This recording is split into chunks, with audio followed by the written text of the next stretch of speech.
Hi, it's Block here. I am mixing my song Those Days Are Over for the third time.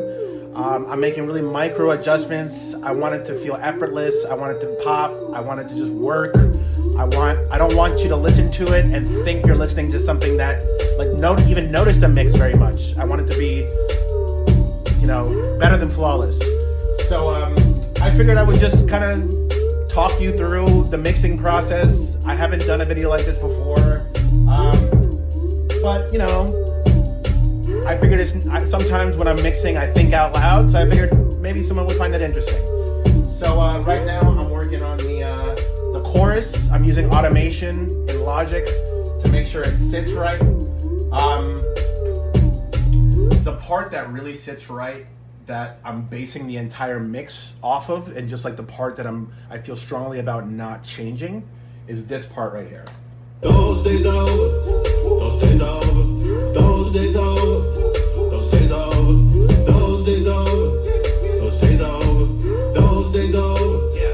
Those days need a way. Those days are over. That just fits. It feels natural. Those vocals are also stacked. So there's about 5 different takes and versions of me saying those days are over. I just melded them together, so to speak. So now, but the pre-hook is this. Dressing better, Betty. Those days are over. Broken low on hope. Those days are over. Down bad in my feelings. Those days are over. Not living the vision. You hear how it just it doesn't quite pop the same way? So that's what I'm working on now. Yeah, let me just hear that. I'm going very slow with this, because I'm so close. I don't want to make any big drastic changes. Dressing better, Betty. Those days are over. Broken low on hope. Those days are over. Down bad. I feel like the "those days are over" part sticks out too much. I don't want it to seem like I'm trying to drill that into your head, even though, granted, this is like, a fairly repeat heavy. I was gonna say repetitive, but that doesn't give me enough credit. This is a song that uses repetition effectively. So, but having said that, I don't want the mix to just make people walk away feeling like, wow, he really liked that phrase. I know that it's possible that you don't really hear the difference when you're watching this video, but hopefully when I'm explaining kind of what I'm doing, that gives you a sense of and maybe you might even hear it a little bit. But for that, I'm gonna reduce the "those days are over" part just by 1. Again, to close the gap between, let's just say, part A, "Stressin' About It Batty," and part B, "Those Days Are Over." So it's not so "Those Days Are Over" doesn't stick out so much, protrude. So let's try that.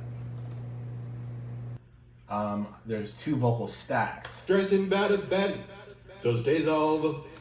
So I don't want to over-index on just making one of those perfect, but I think that one is, the ratio between part A and part B of that one is strong enough that with this layer, if I keep the same ratio, so I'll have to do a little bit, oh my God, honestly, I was doing math the other day, actual math, a little bit of algebra, just trying to figure out, I was trying to calculate how much of whatever. Point is, I was trash at that shit, dog. And I went to serious schools and I was trash. It took me an hour, and it was the kind of, it was money involved. So it was money, time, calendar, all these different factors, but it really wasn't that complex. And it took me a while. And I was the kind of thing where someone could just look at it instantly and figure it out. So thank God I'm good at music, because I was never terrible at math, but it wasn't my strength. But dog, that shit was makes me want to sue my teachers. Okay, and the thing is, I've been in the studio with some of the best engineers on the planet, and I know that I'm not that, but I also know that I can mix. Anyway, so here's what it sounds like with a little more juice for "Those Days Are Over." Dressing better, Betty. Those days are over. Whoever invented edit undo needs his flowers, or her flowers, or their flowers, or something else entirely. Dressing about a Betty. I just say someone else entirely. Dressing about a Betty. Those days are over. Broken low on hope. Those days are over. Down bad in my feelings. Those days are over. Not living the vision. That just doesn't quite pop. I'm giving a little bit more juice to the Those Days Are Over part. We're close. We are close. Bear with me, everyone. We are close. Dressing about a Betty. Those days are over. Broken Perfect. Those days are over. Yes. Down bad in my feelings. Oh, God. Nice. See, now it sounds natural, but also elevated, which is the idea. Dressing about a Betty. Those days are over. Broken low on hope. Those days are over. Down bad in my feelings. Those days are over. Not living the vision. Those days are over. Those days are over. Those days are over. Those days. This happens to me a lot where I get very excited about a certain thing that happens in the mix, and then I listen to it again, and I make more changes. Woo! Okay! Those days are over. Interesting. Those days are over. Those days are over. Yeah. Those days. Need a dressing about a Betty. Those days are over. Broken low on hope. Those days are over. Down bad in my feelings.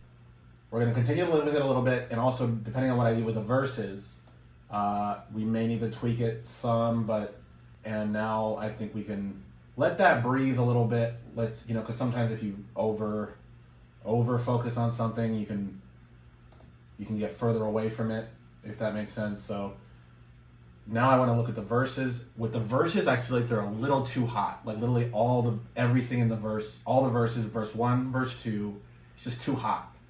So I'm going to just lower the entire verse bus down.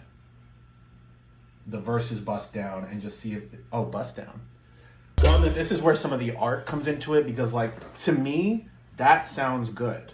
But the thing is, the key is for it to sound good on every single system. Unless it's you just forget extremes where it's a damaged speaker or something, but I want it to sound good on these speakers, on these II headphones, on my Apple Watch, which is not on right now, on my phone, on my other laptop, on my iPad, on your headphones, on your phone, on any speakers you got. That's the key. I want it to sound good everywhere. That's always been that's been my standard for my mixes.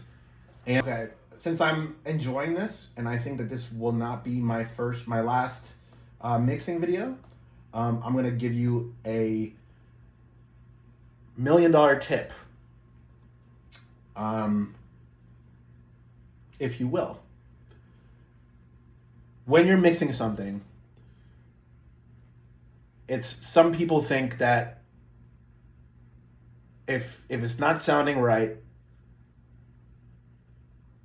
it can either go up or down to get it in the sweet spot.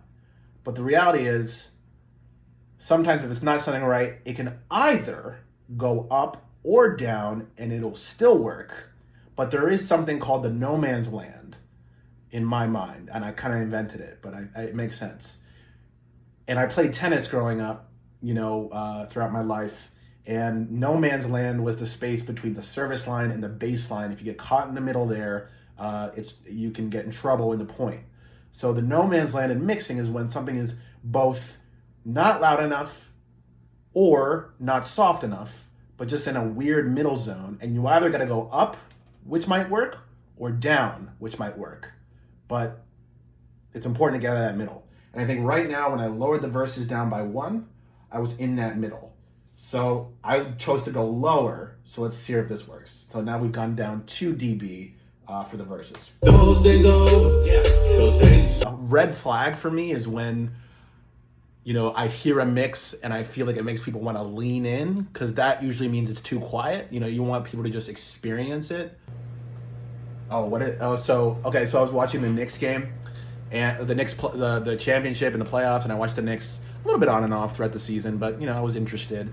And then and Spike Lee, if that he's at every game and just been a Knicks fan for decades and decades, said the funniest shit ever. He was once they won game 4, which was so epic, Spike Lee was one of the commentators asked Spike Lee, like, do you think they're going to win it all, or something to that effect, and Spike Lee was like, oh, are you kidding me? Absolutely. The cat is in the bag, and the bag is in the river. I love that. I'm going to start saying it. Spike Lee is actually a family friend, not to flex or anything, but like, we know him as a family. He's a solid dude. Anyway, let's focus. And just so you guys know, like, I'm really making the most minute changes. Like, I'm not like going up and like raising it by like 5 dB. It's like literally tiny little adjustments. But hopefully, if you ever hear the record, you know, it's one that you can play again and again because it just works. Those days need a witness like. Okay, from the tippy.